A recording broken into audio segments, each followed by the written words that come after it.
Hi parents, it's Mrs. Woodard from English 11. I just wanted to reach out to you and give you some information about what's been going on in the course and what you can anticipate over the next few months.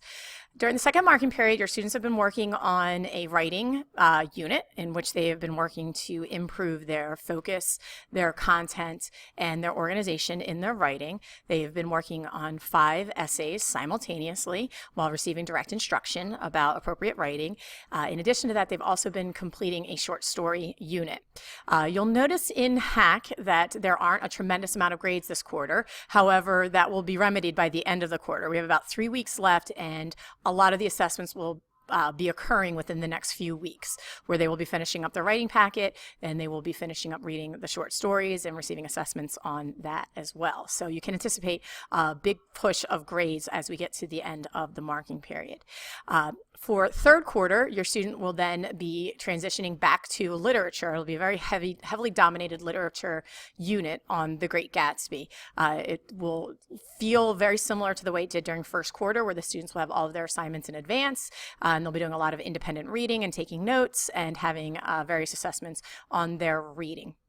I also want to bring attention to the fact that we are at the halfway point of the school year, and as juniors, we will have to make course recommendations for the English for 12th grade, essentially, is what has to occur. This year, it becomes a little bit complicated because your students will now have more electives available to them than they've ever had in the past. Your student is required to complete 4 full years of English, and once they complete English 11, they will have three full years. If they've completed an elective, then they have a half of a year that they have completed. So they would be 3.5. So say they took public speaking this marking period, then they would have 3.5 credits going into senior year.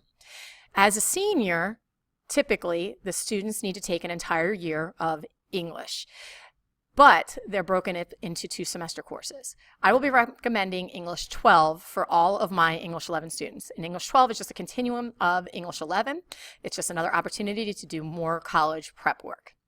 And then your student will have the option of choosing an elective, and there are various English electives available to your student next year. We will begin that process this week, discussing the courses, and they will be filling out a form for me about what courses they want to take. I will then take those courses, put them into the computer, which will give the guidance counselors an idea of what courses your student wants to take. Now, there's nothing that I do is permanent. I just give them a stepping off stone for conversation. So when they call your student down, they'll know what the student was interested in, and then any changes that need to occur can occur with the guidance counselor during their meeting.